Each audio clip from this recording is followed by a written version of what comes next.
What's up, everybody? Welcome to Move the Sticks. DJ, Bucky, and Rhett with you on a Tuesday. And we have got a lot to get into today. Normally, I'm fired up about the show. We've got some fun topics. This one is the best of the year because of what we were given by the college football gods last night to get into to those semifinal games, as well as looking back and looking ahead a little bit on the NFL side of things. But boys, it's great to see you. I want to jump right in. No happy talk at the top. I want to jump right in, and I want to start with the Rose Bowl, which was an incredible game. Michigan ends up coming back, beating Alabama in overtime. Rhett, I know you were at the game, so I'm going to let Bucky start. Go ahead, Buck. What'd you think?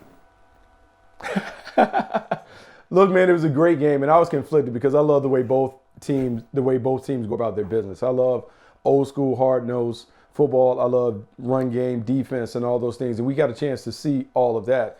To me, what was really impressive was the adjustments that coaches made throughout the course of the game to take this game into really like an overtime affair. It's one where Michigan came out. They were kind of dominating with their defense. Alabama makes an adjustment. They come back. Michigan, with under 4 minutes left, they put together a drive. They go for it on a fourth down with a clever little tactic where they get 4 strong, deliver it out to Blake Corum, and then J.J. McCarthy deals down the stretch. To me, I just think when you have great coaching matchups, you have great teams playing, you have the kind of game that we saw play out in the Rose Bowl. And so I couldn't be more excited as a guy who's really a college football fan. So I just want to start with the fact that we talk and there is so much conversation about all that is wrong with college football and with college athletics now. You want to talk about NIL and transfer portal and playoff expansion and conference realignment. If you were out there in Pasadena yesterday underneath the crystal blue skies in 65-degree weather when this thing kicked off at the most iconic venue in all of college sports with 96,000 people in attendance, that is why we love college football. You could just sit there outside. So I was sitting there outside and watching everyone walk in front of that, iconic entrance to the Rose Bowl, right? With the script Rose Bowl out there. And you could just watch their faces, right? And it was pure joy. And it was a sight, man. It was everything that we should be excited about and everything that we should celebrate about college football. Now, once the game kicked off, I was shocked that Michigan was in this game to begin with based on all the mistakes they made early on. J.J. McCarthy was trying to give Alabama the football in the first play of the game. Then you had Samaj Morgan dropping the football, giving Alabama the first touchdown of the game. And I'm like, oh, boy, this is going to be a long day. Somehow Michigan's able to overcome that. And it was an ebb and flow. You got to deal with the swings of this game. And that's what college football should be about on that stage in the college football playoff.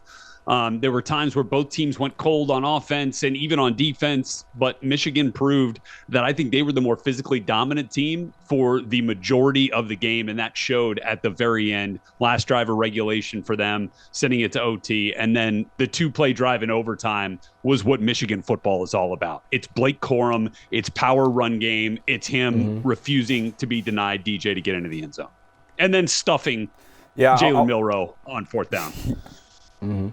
Yeah, again, I did not love the play call there by Alabama at the end, but I want to start on the Michigan side of things. This felt like we all love the NCAA tournament as college basketball fans. Michigan felt like that team that had all the seniors. You've got other teams that and maybe you have more talent. Now, I don't think Alabama had more talent than them in this game, but it felt like a hardened, experienced team that didn't panic when things got a little off with the special teams miscues that they had. They were able to recover, rebound. Fourth down, you're able to kind of slow everything down heartbeat-wise and just execute.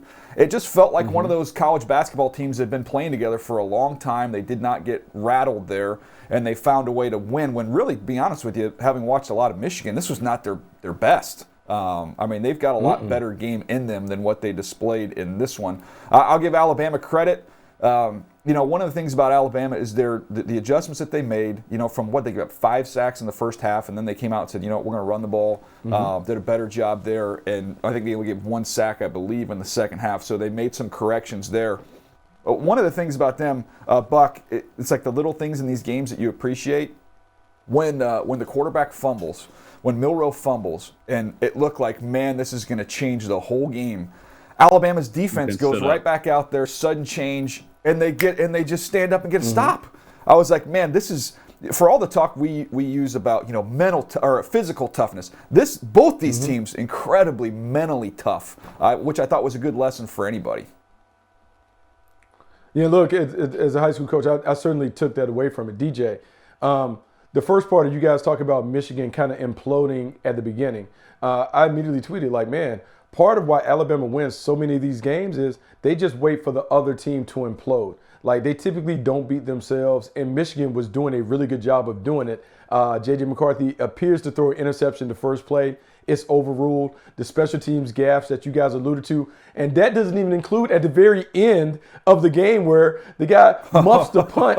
It dribbles back to the 1 yard line. He picks it up, and luckily he didn't fumble, because Well, they how many called a times have we timeout, seen too. someone muff it, pick it up, and like all of that stuff. And so to me, look, man, when you have young people and you're playing and coaching and all of that stuff, I think it's great. But I want to kind of talk about like Michigan and staying true to the identity, right? So for all of us who have watched Jim Harbaugh kind of make his coaching trek from USD to Stanford to the 49ers to now Michigan, we've always known that he is a power football guy, but he's also a guy who does it in a very creative fashion using unbalanced lines and all those things. The two biggest plays that Michigan had, they used some form of unbalance to create the advantage. First, on 4th and 2, when they line up in trips in a snug bunch, they have Blake Corum on the left, but then they kind of bounce motion him to the right to create what we call 4 strong, meaning 4 eligibles out to the strong side.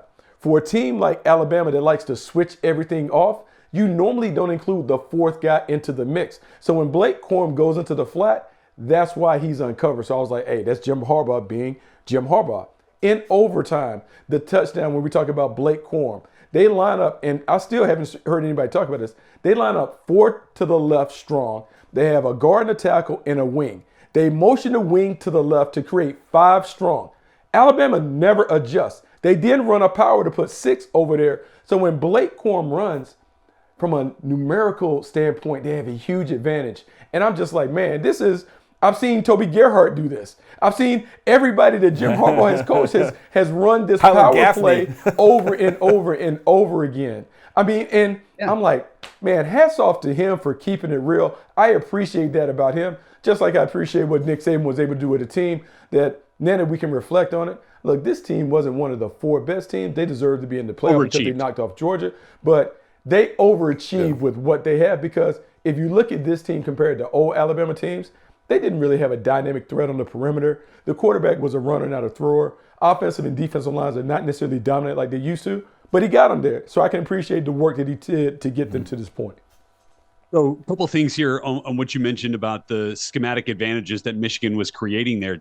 That's what they've done all year long, especially in big games. They are one of the more schematically and competitively arrogant teams out there. Like, they will overload one side like you're talking about and run it right there, right? And challenge you to stop them and challenge you to make the adjustments, right? They don't care. Like 6 to the left, 6 to the strong side, fine. We're still going to run to the strong side. Like, you think we're going to run to the strong side? You better believe we are. Stop us. Like, and that's what they did all year long. I had that in my notes from rewatching a Penn State and the Ohio State game. Obviously, you know what happened in the second half of the Penn State game there. Just decided that we were going to be the better and more physically dominant team. And they were when it mattered.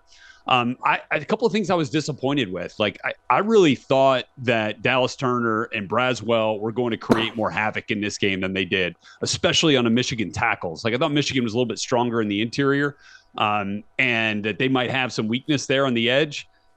Those edge rushers for Alabama were minimized. Now, J.J. McCarthy didn't sit back there and have too many classic drop back throws, which, again, credit to the game plan, right? You know, that's probably not an area where you're going to be in advantageous situations, and so they minimized it. And they ran the ball when they needed to. And, the other thing, I don't know what I didn't think Latham played his best game at right tackle for Alabama either. I thought the Michigan edge rushers played their best game of the season. McGregor in particular had a couple of the sacks. And then that front, like, Mason Graham's going to be a dude. Chris Jenkins is a dude. I mean, they rotate 4 or 5 deep in that defensive tackle group. And it's just, they are strong, and they were the more physically dominant team up front on both sides of the ball for the majority of the games each. Yeah, no doubt. We'll wrap it up with this. Just to kind of summarize what you guys are talking about and what we're saying here. I remember when Harbaugh first got to Stanford and going up there on visits, and I remember at that time, many, many, many years ago, hearing the phrase for the first time, intellectual brutality. And that's what it is. They are not only physical, they're incredibly smart, and that extends not just from the coaches, but to the players. They get guys that can handle all this that they're giving to them. So that's been their philosophy. And then defensively, I tweeted this out during the game, and we've talked about it on the show before. The Michigan defense, the Baltimore defense, and we'll get to that a little bit later on in the show. They're going to be mimicked, they're going to be copied, they're going to be plucked in terms of people trying to get those guys. We'll go a little bit deeper dive on that a little bit later. They're going to be facing a different opponent, though, a different style of opponent, and a much more lethal passing attack this coming week, because Washington kind of put on display, Buck, what they were against Texas, which was really, if the game ended up being close. It didn't feel close until the very end with kind of a weird scenario that took place at the end of this ball game. But if not for a turnover on downs, it felt like they were a good 14, 17 points better than Texas watching that ball game. Yeah, look, man, UDub has answered the bell numerous times. I just remember the Pac-12 title game, even though they had knocked off Oregon before, everyone was saying Oregon's the better team, and they knocked them off again. And what I can appreciate about UDub is, man, they are explosive and dynamic on offense. But in spite of all the flash and the pizzazz and all that, it's a hard-nosed, grizzled team at the end of it. You think about the number of close games that this team has been in and won, how they've been able to battle back through all the adversity. Them being able to stand up in that situation at the end of the game where, look, a injury and a clock snafu kind of puts them in a situation where they're having to defend the field against more time. And the ball is at the 12-yard line with a couple snaps to go, and they're able to stand up. To me, man, you talk about a team that has an unbreakable, undeniable spirit. That's what UW has. And you're right. Michigan is facing a different animal because the speed on the outside, the playmakers and the skill on the outside, particularly on UW's offense, is going to be a challenge for Michigan. I mean, it's a great matchup that I can't wait to see. So, full disclosure, I was on my way home from the Rose Bowl, was listening to the game, the first half on the radio. Oh, my gosh. Ended up calling DJ, and we were just talking about some of the things we saw in the Rose Bowl, and he was kind of giving me the play-by-play of some of the stuff that Michael Penix was doing in this game. And I went back home and watched the second half with Kane on the couch, and I mean, there were times when we were talking about something that wasn't happening in the game, and like I'd watch Michael Penix make a throw, and like you just get up off your seat for a second. You're like, come on, like that throw to McMillan in the end zone for the touchdown in the second half, a 25-yard frozen rope. Like, come on, like that stuff. Dark. So here's the thing that kind of kept coming back to me, because DJ and I were talking about, like, all right, Penix isn't the most mobile guy out there, right? Maybe he looks a little stiff, but he can move around pretty well in the pocket. And sure enough, we get into the second half and they start going QB design run. He starts running. I'm like, how about it here? And like effectively, now the slides were a little awkward. We'll work on that. But doesn't this kind of ring to you guys a little bit like the conversation around CJ Stroud last year? Like, without question, was the most talented, passer in the draft, right? And everyone's like, well, he's a little, doesn't really move around all that much, doesn't really have that mobility. But he had enough, right? He had enough, and he showcased it a couple of different times, including in the college football playoff. And so I think that's kind of what Michael Penix did, because I'm telling you right now, his accuracy and the way that ball gets from point A to point B, well, that's second to none for me right now in these quarterbacks that are going to be coming out. Yeah, and going through that conversation, I was telling Rhett that this evaluation is all medical. I mean, to me, I haven't been able to generate as much support around the league, and maybe that'll change as we go through this next week here. But I really like him. I gave him a good grade, and then you talk to folks around the league, and they maybe weren't quite as high on him. And some of the things we were talking about here, he's stiff. I don't know, he can create, make things happen. And then really, he's one knee injury away from not, you're not missing a year. It could be, more serious than that when you've had a couple ACLs. So the medical thing, that's another conversation we'll have as we get closer to the draft. It'll be different by team. Some, I think, will be more positive about it than others. But, man, there's no denying how the ball jumps out of his hand. I mean, it explodes out of his hand. And he is accurate driving the ball, layering the ball, throwing the ball deep. And that is similar to Stroud from that standpoint. Now, the one thing that Stroud had is Stroud had durability and health. He had that box checked. So that's, that's going to be one of the deciding factors there. But man, he can absolutely rip it. And I know one thing, Buck. I said last week we did our discussion on wideouts, and I said, and a lot of people kind of gave me the raised eyebrow. I said I gave Rome Odunze the same grade that I gave Marvin Harrison Jr. And look at him last night, man. Like everything you want to do, you want to run routes, you want to get on top of coverage, you want contested catches. One of the things that we didn't even mention on that pod, if you go back and calculate all the pass interference that he draws, you'd stack those yards on top of his ledger and be even more impressive. Obviously, in college, you get the 15. In the NFL, these are big yardage plays because he does a great job of fighting to get to the football. But, man, they're stacked on the outside. The funny thing to me is when you watch them line up, their center, I think it's 275 pounds at Washington. And those Texas, their DTs are massive. And I'm sitting there going, okay, well, Michigan, maybe Michigan will move them around and push them around a little bit along that front. But I don't know, when you're throwing swings and moving the pocket, they do a pretty good job of navigating around maybe some issues they might have on the inside. On the outside, they're in great shape. The left tackle's a first-round pick. He's a great player. But I'm fascinated to see what this looks like in the next matchup. Real quick, if we just go around the horn, the key in the championship game, what you think is going to decide this thing? Well, for me, it's Michigan controlling the ball. I think it's ball possession. I think this has to be one where the running game keeps the ball away from UDub. We've seen UDub is explosive. They can look a point a minute the way they're going. So I want to play keep away from Michael Penix. That means running the football, controlling it, and really limiting the possessions that they'd have. This has to be one where we're playing half-court basketball for Michigan. We don't want to get in a fast break shootout against UDub. Look, I think this is going to come down to Michigan's secondary, and they were more than up to the task, and I wasn't sure that was going to be the case with Isaiah Bond and Burton and the crew that Alabama could throw at you. And they didn't really have to as much because their edge rushers and that pressure was getting to Jalen Milroe. They got to get to Michael Penix, and then Will Johnson's got to play the game of his life at corner for Michigan. Whether he's on Rome Odunze or McMillan or Polk or whichever one, but that whole crew in the secondary, Mikey Samer still, that whole group, they've got to have their best game of their lives to keep up with this Washington passing attack and allow Michigan to then control the game on the ground, DJ.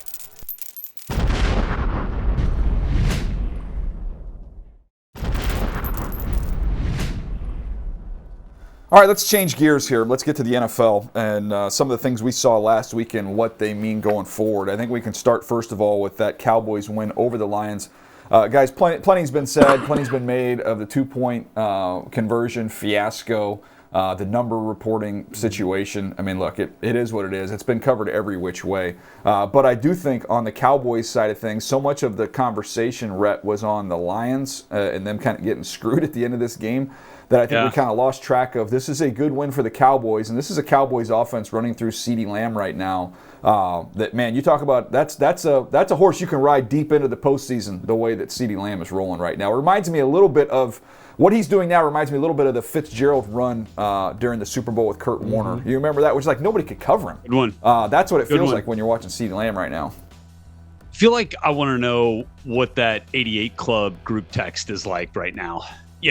With Irv and the whole crew. I feel like that thing is kind of blown up, right, over the course of the last 8 weeks with the way CD has absolutely gone off, in particular since that 49ers game where the Cowboys took that big L. I mean, he's kind of uncoverable right now. And it's really fun to watch, what this offense can be like when you've got one of those elite weapons out there. I mean, we're talking about a guy who's going to break, who's breaking Cowboys, franchise records here. And we talk about guys that wear that number and play that position for that franchise. It does mean something just a little bit more. And I think he's done a great job of kind of understanding expectation and thriving in the midst of all that pressure and that anxiety that comes with being one of those guys that is dependent on for this team, Bucky. And I think, it's I think it's one of those things that could fuel this team on a playoff run when you have a guy that's playing this well. Look, man, you talk about fueling a playoff run. A couple of things happened. We could talk about the officiating errors and how it played out and how the Cowboys won their game. But the Philadelphia Eagles falling apart and allowing the Dallas Cowboys to win and claim the division and the number 2 seed, that gives them a pathway to the Super Bowl. This team plays significantly better at home. They're averaging 37, almost 38 points per game. There's almost a 22-point differential between points scored and points allowed when they play at home. So to give this team an opportunity to play at home in front of their fans where that offense can get going. We've seen Dak Prescott light it up at home. We've seen that defense rely on the crowd noise to be able to heat up that pass rush and create turnovers. This team is well positioned to make that deep postseason run that everyone has talked about for years. And when I'm looking at Dak Prescott and the connection that he has with Mike McCarthy and how they're really running it through number 4 via 88, look, it's a tough team. And the only thing to me that can trip this team up is their inability to run it when they need to run it. Their inability to run it to close out games. Tony Pollard and crew, they still have to be able to run the game out because you don't want to see issues that affected them at the end of the game when they throw on second down and the other team doesn't have timeouts and it's an incomplete pass and you allow the Detroit Lions to be able to get back into it. Game management, running the football in critical situations. Cowboys need to work on that this final week or so as they get ready for the postseason. Yeah, one thing positive on the Lions side of things, if you're going to get kind of screwed over a little bit, much rather have it happen in the regular season than in the postseason. And as Dan Campbell said, Control Fury, that's going to be the name of a lot of fantasy teams next year. Controlled Fury there for the Detroit Lions. So they've got a chance. Everything's still out in front of them. They can bottle up all that energy, maybe a couple more venties with a couple more shots. And they'll be ready to go once we get to the postseason. So I know Lions fans don't want to hear it. I know they're upset about it, but they're still a very dangerous team in the mix in the NFC. Get over the AFC, Buck, Ravens, Dolphins. The Ravens have the number 1 seed. We'll get to their side of things in a second here, but Miami shorthanded a little bit in this game, and man, they came out of it hurting as well. They lose Chubb. So when you look now at their defensive front and what it looked like, 6 weeks ago, to what it looks like now with the injuries that they've suffered with both their edge rushers, man, it's hard to feel great about Miami going, not only into this week against Buffalo, but into the tournament now with what they're missing up front. It puts more pressure on the offense. I think now they have to try and figure out a way they can turn every game into a shootout. Before, they could think about maybe adopting a complementary style against some of the opponents that they played against. Now, this has to be Tua Tagovailoa, Jalen Waddle, Tyreek Hill, trying to see if they can get to 40 points each and every week. That means a little more risk-taking, a little edginess in terms of being aggressive as a play caller. They have to approach the game each week. Hey, we got to outscore our opponent because defensively, they just don't have the personnel to be able to do it. When you lose Bradley Chubb and you've already lost Jalen Phillips, you've lost your ability to really get after the passer. You have Xavier Howard who's nursing an injury. It's just a shell of what they thought they were going to have available getting into the postseason. So defensively, you can't depend on that part of it. It has to be an offensive-led situation in the postseason. That means Mike McDaniels, he has to be on his P's and Q's to make sure this offense can get up and going. Puts a lot more pressure on Tua Tagovailoa. Look, this is the team that's actually, has had their fair share of injuries, throughout the year. Even on the offensive side, Teron Armstead has been in and mostly out of the lineup at left tackle. Connor Williams missed a bunch of games at center. Raheem Mostert was down this game. And I think Raheem Mostert is a huge part of this offense. And, obviously with the touchdowns that he scored is, he's on an epic run this year. But missing him, not having him in the fold last week did hurt. It felt like in Devon Achane, did have a touchdown in the second half as Waddle. They tried to kickstart. Yeah, Waddle being down. It makes a difference because I think part of what makes this offense so great is that you have to deal with so many different options, right? And that's why we see Tyreek get off so many different times and why you see Mostert find success in the run game too, because, you've got when you have that full complement, it is so hard to defend. So I do think health plays a big role ultimately in what this Miami Dolphins team is going to be able to accomplish this year. And no doubt. See if they can get healthy going into this week as well as into the postseason. If they can still be a dangerous team that we thought they would be going back a month ago. Let's switch gears here, and in doing so, it's time for sacks and quarterbacks presented by Campbell's. We want to talk about the Ravens here, and if you look at the leaders in the league in sacks, not a surprise. The Baltimore Ravens are right there at the top of the list, followed by some potential playoff teams here. Obviously, the Chiefs are in, Dolphins are in. We'll see with the Bills and Colts. But again, it's not a surprise. We always talk about quarterback play and pass rush as being the two key ingredients to championship football at this time of year. And Buck, when you look at the Ravens, how they've done it, I hinted at this earlier. When you look at how they play and you look at how Michigan plays at the college level, this is a brand of defense that's going to be copied in the copycat world that we live in. They're going to get cherry-picked off both of those staffs as teams try and implement this. What is it that stands out to you when you watch this Ravens defense and pass rush? DJ, is something that all of us have talked about for the last few years is positionless football. Like we've talked about taking a set of athletes that have interchangeable skills and putting them together on a defense and being able to match it with any and every style that you could possibly face. When I look at the Baltimore Ravens and I look at the pieces that they have in place, from up front with Calvin Noy being versatile, Madubuike being a versatile impact player on the inside, Jadeveon Clowney. Then you go to the second level where you have Patrick Queen and Roquan Smith, who are both fast. Kyle Hamilton, who's a hybrid linebacker safety. Geno Stone being able to play in the back end. They have a bunch of different guys that can give you contributions as rushers, as playmakers. As I'm thinking about how the game continues to advance, I think you're going to see more teams who have those height, weight, speed athletes that have diverse toolboxes that are able to do a bunch of different things, and then you just need to have the mastermind that can put it together. It's fun to watch the Ravens play, and on the heels of the Ravens and Michigan, the success that they're having basically using the same scheme, you absolutely can bank on other teams trying to copy and mimic what they're doing. You know, and I love that look at it from the scheme perspective. I'd also look at it from, what we cover a bunch here on Move the Sticks from the roster construction standpoint here. I don't know that we talk about development enough, in this league. Draft and develop, right? And understand what your team needs and how your coordinators and your head coach are going to utilize the pieces that you give them as a personnel, operation. And I think particularly on defense, that this group, with Eric DaCosta, understands what John Harbaugh and what Mike McDonald, what that whole crew want and need to be successful. And then understand that, they're going to give them some guys that if they get developed properly are going to turn into stars. Like, how many times have we talked about Brandon Stevens this year? Guy who's played over 1,000 snaps at corner, third-round pick out of SMU 2 years ago. How about what Geno Stone has done as a seventh-round pick out of Iowa? Second leading interception guy in the league right now with 7. He is having an absolute breakout year. He's played over 900 snaps and is a ball hawk back there. And then obviously Kyle Hamilton gives you the chess piece, right? That Bucky that you're talking about. But how about consistency too? We're just talking about the Dolphins and health. Patrick Queen and Roquan Smith? Like, Queen has played 1,069 snaps and Roquan has played 1,066 snaps.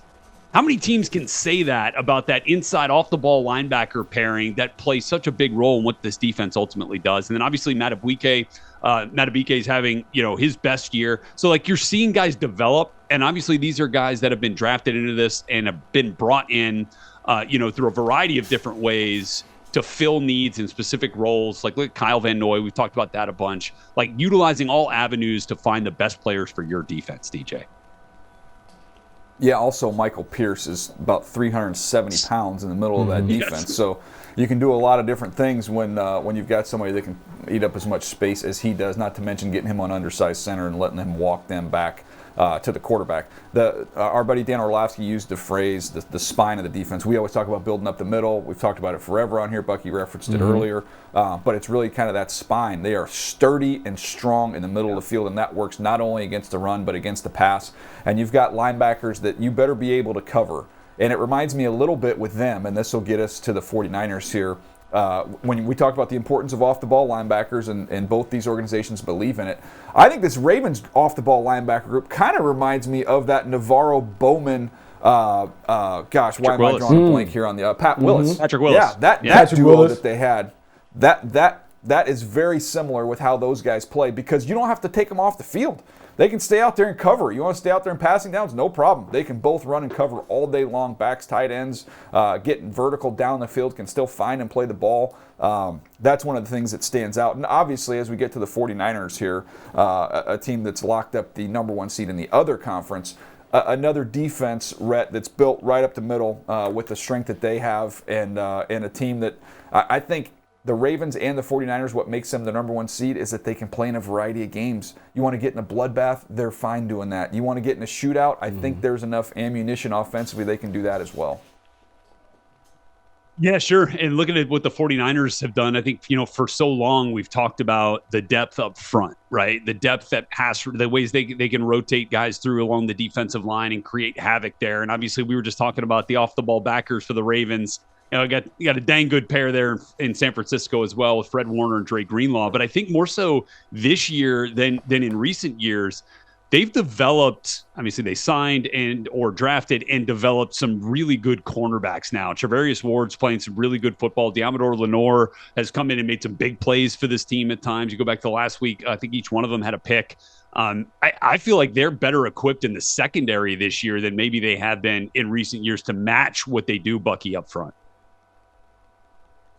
Yeah, no, they absolutely are equipped, and they're doing it a little differently with Steve Wilks in the fold. A little more quarters. They've used some man-to-man. They've done some different things. I think the bigger lesson that we all can take in looking at the way these two teams are constructed. One, we always talk about line play being essential. We always talk about defensive and offensive fronts, being able to control the trenches. So that stands out. The other thing, DJ, you talked about being strong right down the middle. When you look at a time when teams are not investing in linebackers. We talk about, you can't take an off-the-ball linebacker early. You don't want to pay off-the-ball linebackers. We're seeing two teams that are built on playing bully ball, playing with physicality, toughness, dominating the middle of the field. They're willing to invest in those positions. And so I know sometimes we can get cute as we're trying to study how to build teams and where we can kind of cut and maybe you can win in the margins. I think the Ravens and the Niners are showing us that old school football still wins. And not necessarily stylistically, but old school in terms of the way you construct your team. You better have some guys that can run, hit, cover, that can enforce, and they can play different styles and impose their wills on the opponent. I think you're seeing both of those guys, and a lot of it is because at the second level, they have athletes who are really instinctive and physical football players, and those guys are able to change the game. Yeah, no doubt. Those teams, no secret that they're both holding down the number one seeds with the Ravens and the 49ers, teams that are built similarly. They met up once. It went the Ravens' way in a strong fashion. Maybe they're going to meet up again in Las Vegas. We will wait and see. All right, we've got plenty more coming your way. We'll jump into the future, looking at the weekend right after this.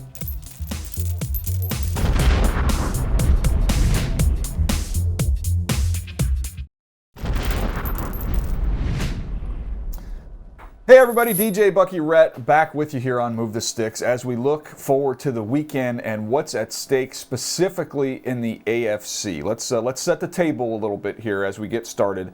Teams that are locked, meaning they are not moving. They are stuck in their seed for better or for worse. The Ravens have locked up the number one seed.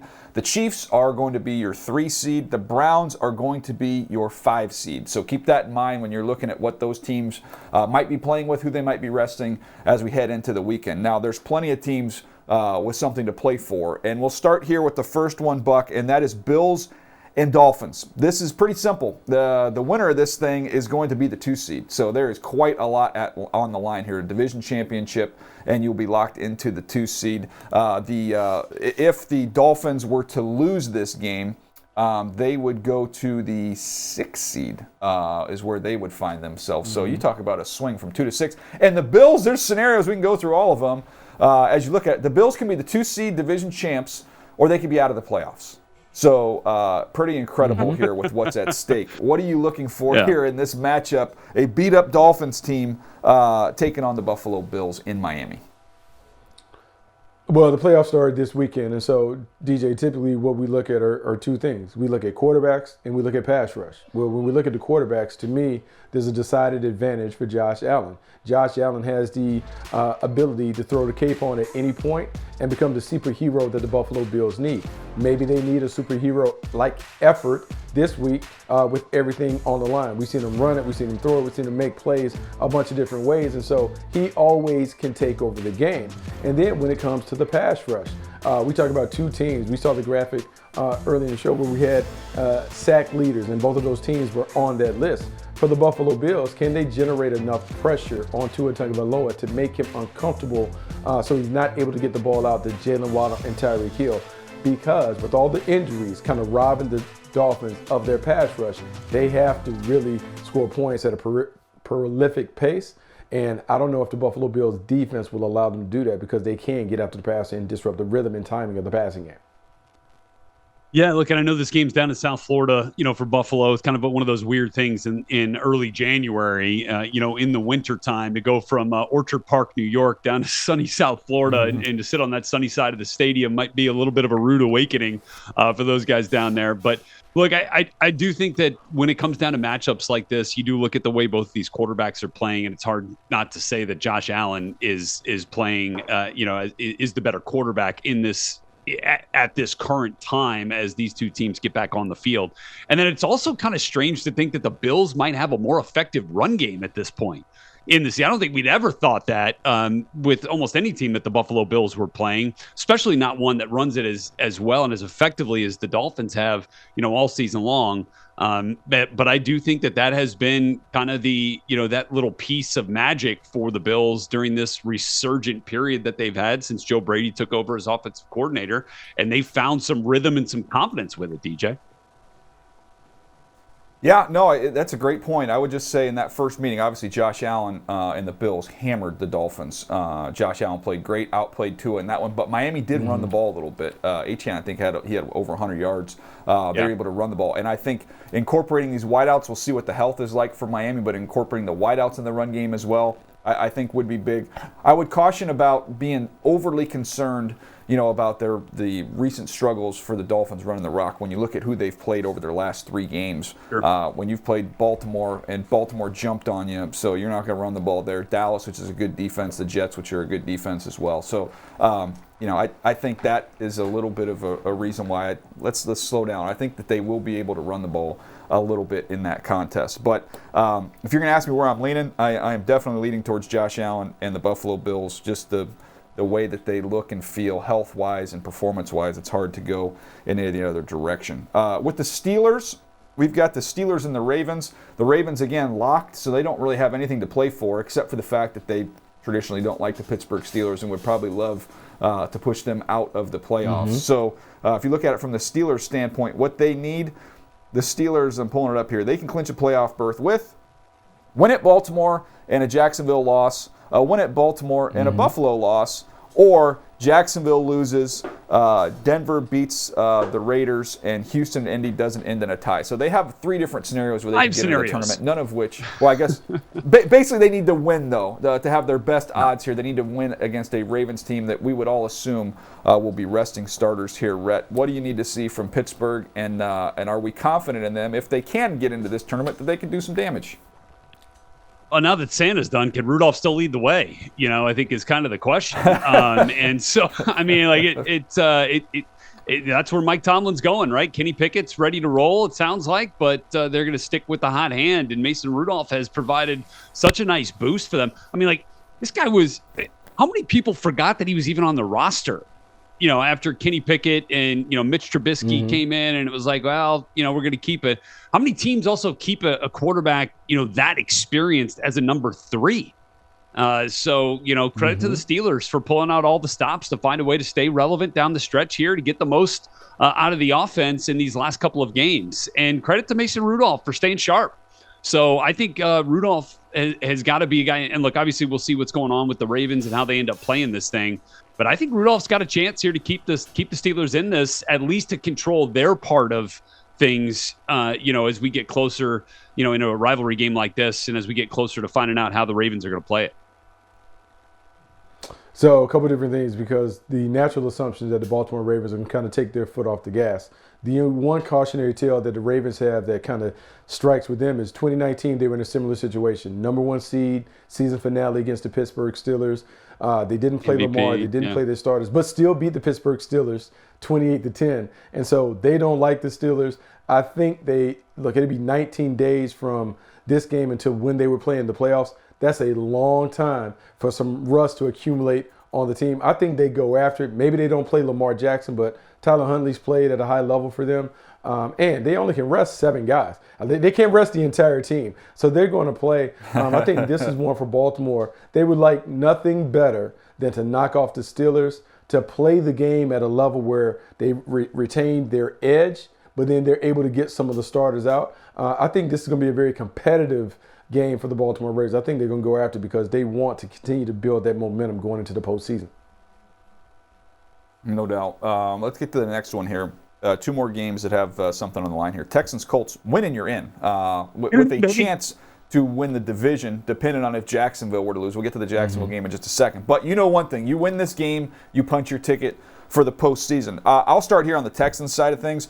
I went back and watched the Stroud tape this morning and wanted to see him. Man, let's not miss how special a year this dude is having. I know he missed a little bit of time with injury, but man, watching that tape, he is on balance and on platform every single snap. I mean, he might have the cleanest feet of any young quarterback I've seen come into the league, where it is impressive, man. He gets his feet underneath him. They're in the ground. His eyes are sharp. He knows where to go with the ball, and the ball's out. He's also shown the ability, if he needs to, he can move around. They designed some rollouts to get him on the move as well. But the stuff he does from the pocket on time, Buck, it's ridiculous how well this kid is playing. And, man, I hate that I didn't see that this was he was capable of this early going through the draft process, because it's been amazing. Yeah, look, man, it's been a learning experience for everyone who studies quarterbacks. What did we miss on C.J. Stroud, like when he was coming out? Because DJ, having watched him up close and personal twice when they faced the Jaguars, I mean, this dude has it all. He has every pitch in the bag. He has poise. He has confidence and charisma. His guys like him. He has the toughness that you're looking for and the high IQ. He does it. In this game, because we talk about in these big games, it comes down to quarterback. So now you have C.J. Stroud on one end, Gardner Minshew on the other end, who's a riverboat gambler, but he's played well. Shane Steichen has done a really good job of putting him in situations to be successful. The Raiders tried to zero blitz him and all that, and he avoided and made plays. In this game, when it comes down to efficiency and the effectiveness from the quarterback position, it obviously tips towards C.J. Stroud. But don't discount what Gardner Minshew is being able to do, because as much as we talk about, hey, this being Anthony Richardson team and all of that other stuff, Gardner Minshew is auditioning not only for the Colts, but for other teams to be a starter. This is a big platform, big stage for him. We'll see if he can raise his game and see if they can knock off a team, because if he leads his team to the postseason, he is going to have some suitors knocking on his door with a potential starting job. And look, I mean, remember just a couple of minutes ago here on the show, guys, we showed the graphic of teams that were leading the league in sacks. Remember, the Colts are right up there, right, in the top 5. And Laramie Tunsil went out in the first quarter with a groin injury for the Texans and did not return.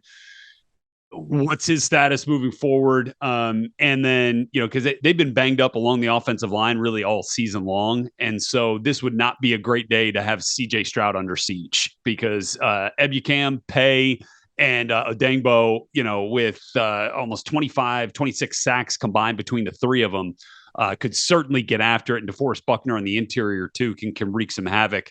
So like that's the part that kind of feels like a path to victory for the Colts, is if they can continue to get like that kind of consistent pressure, on CJ Stroud, and kind of take them out of that part of their rhythm passing game and their ability to kind of take some of those deep shots. But I still feel confident. I mean, CJ Stroud's a better quarterback in this matchup. And if the Colts can run the ball and maybe kind of take the air out of the ball a little bit, maybe that changes things. But I still feel pretty confident in the way that the Texans are playing, even though they got to go on the road to Indianapolis and get their biggest win of the season. Yeah, well, those teams won't have a chance to win the division if Bucky and the Jags take care of their business here. The Jags win and they clinch the division. They're playing Tennessee, Buck. The first time you were there, they just smashed them in that contest. Well, it was 34-14. Is there any reason for you to be nervous about this game against Tennessee from the Jags standpoint? Yeah, I mean, listen, it's always an opportunity for a team to rise up. We've seen each and every week teams can play, and a lot of it depends on who plays. Will Levis went out with an injury. Ryan Tannehill came in last week against the Texans, look, the team didn't score, but he'll have a full week of practice if he is the starter. I think from the Jags standpoint, it's been a long time since they played really good football. They played well against the Carolina Panthers. Some would say that's to be expected. It's the worst team in football, but they needed to get back right. The reason to be optimistic will be from the defensive standpoint. Trayvon Walker and Josh Allen have combined for 25.5 sacks. I think it's the most by a duo in the National Football League right now. Trayvon Walker, for all the things that people have pointed out that he has not been able to do, look, he's up to 8-9 sacks this year. He's been able to rush the passer. And one of the clever things that they've done, they've moved him inside the 3 technique, defensive tackle on the outside shade of the guard on pass situations to take advantage of some matchups. And he's really flourished in that area. So maybe, just maybe, their defense can make enough plays, control the game, and whether Trevor Lawrence plays or not, the defense has to be the one to kind of snuff out any threat from the Titans. If they do that, then the Jaguars should be able to wrap the division up and go into the playoffs with a little momentum. Yeah, kind of all where we thought it would. With Jacksonville, a chance to win this game. It's been a little bit of an up and down journey here, but everything right in front of them as they get a chance to clinch the division with one more win. All right, we're going to take a break. When we come back, it's the rookie draft. It's the last one. It's come down to the very end, and Rhett magically has a chance to win it. Let's not make that happen. We'll get to that right after this.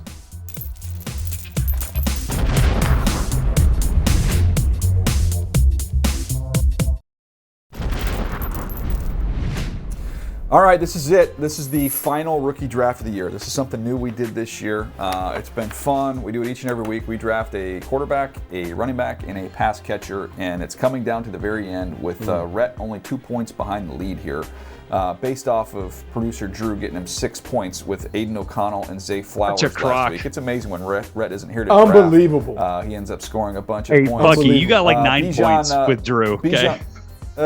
Bijan got 1 point for Buck. I got 3 from Achan and a 1 apiece from Stroud and Nakua. Man, I wouldn't mind running that squad back here. So this is it. This is going to decide it. I've got the first pick. It goes myself, Bucky, and then Rhett. I'm going to lead it off with no surprise in a gotta-have-it game for him and me. I'm going to go C.J. Stroud with the first picks. Get my 3 points right there. Buck, you're up next. Well, look, man, I don't have anything to play for. I guess I'm just playing spoiler. So all I can do is just pick the guys that I think record with Pitt. And then so I think I'll take Puka Nakua. I'll just take him right up the gate because I know Red loves him. Nice. He's leaning on him. So I'll take him. Yeah, so this one's a little nuanced, right? This one's nuanced because we gotta think about, which teams that have already clinched are going to be resting guys. Like, is Zay Flowers still a plausible play here if Lamar Jackson's not going? I don't think so. And is Puka? I mean, the Rams are in the playoffs. Like, is Puka even going to be? He's been banged up. Is he going to get a full workload? I think something that might be interesting to follow there too. So I'm okay with you going Puka. I think since I've got back-to-back picks here, I think I'm going to go Achan. I'm going to go Achan, knowing that they got a lot to play for there in Miami against the Bills. And then I might go off the grid here a little bit based off. I know they're not playing for a postseason berth, but they are playing spoiler. Give me Michael Wilson, the wideout for the Cardinals, against the Seahawks here as my wideout. Whoa! Oh wait, I feel like there's some insider trading. Wow! Like we haven't heard his name all year, and all of a sudden Michael Wilson is. What are we doing? I want to put this on a protest right away because I feel like there's something sneaky going on. I feel like illegal there's selection. I feel like there's something. Yeah, I feel like there's something underhanded about this because we're gonna come next week and Michael Wilson's gonna have like 10 points. I don't know. All right, just doesn't sit right. All right, that's where I'm sitting right now. Wow. Okay, so it's back to me. Go ahead, Buck. You're up. I guess I need a quarterback. Let's go with Aiden O'Connell. Aiden O'Connell to be able to get it done. AOC. Aiden O'Connell. Okay, hold on. I got to look at one thing. I've got to really take my time and do my homework here because I need to know. I mean, maybe you should have done it beforehand. Gee whiz. No. I didn't know. I didn't think that Rhett was that close. I thought I was in cruise control here to the finish line. I'm fine. And the playoffs with who's trying to compete here and who's resting it's a big deal. That's what I'm saying. Goes into this. It is a big deal. So the Lions still have something to play for because they can be the you could still go Gibbs. 2 or the 3. Yeah. So I can not only go Gibbs, I can double up. Go Laporta. I can go Gibbs, and I'm going to go Laporta because you know why? Because it's controlled fury. Is that what my man Dan Campbell was talking about? Controlled fury. I'm gonna buy into controlled fury to get me to a championship here with 2 Lions back-to-back, Gibbs and Laporta. Buck, you are up next. Okay, so I guess I just need a running back, right? I guess my running back is left. So man, I can't believe this. Like this guy was like the belle of the ball for most of the year. No one has taken Bijan Robinson. Like we don't like Bijan anymore. We're protesting Bijan Robinson. So I guess I'll take. Ain't about us liking him. Just finished. Hey, Buck, I hope. Yeah, that's a fact. That's a fact. I hope you score points, Buck. I just need to keep the points away from Rhett. That's all I got. I'm playing defense this week. Rhett, who's your final pick? Yeah. You want to have Drew make it for you so you have a better shot, or you want to do this one yourself? No, I feel pretty good about handling this myself. Thank you very much. I really it's a Bryce Young or it's taking a chance with Will Levis with the injuries that he's sustained. Right, I'm not looking at I'm not missing any other rookies starting here, am I? Well, hold on, Rhett. Just so you know, if not for producer Drew inserting players that over the top of your picks that weren't even going to play in the game, you wouldn't even be in this situation right now. You wouldn't even be in striking distance here. I don't think that's true. I think, I think I got to go. I think I got to go Bryce Young just because at least I think he's healthy. So there we go. All right, Bryce, riding with you, buddy. Wow, Bryce, my overall pick, riding with Bryce. Hey, Buck. Young. Buck, right side of the desk or left side of the desk? Where should I put this trophy after that draft by Rhett? I don't know. I think left side. It's still in my sight line. I can still kind of see the monitors and still see the. He might have overthought it. I'm worried about him because his face is flush. I feel like he did a lot of thinking. The wheels are really spinning. I don't feel like he feels good about his process. How he derived at his picks. I don't pretty think solid he feels about good it. About that. Yeah, I'm good with it. I didn't see him shake hands, with everyone in the war room and clap. Drew just ran the music. He doesn't want any more of this. Yeah, that's it. We're done. That's the end. Last rookie draft, last week of the season. We'll be back tomorrow, talking more about everything right here on Move the Sticks.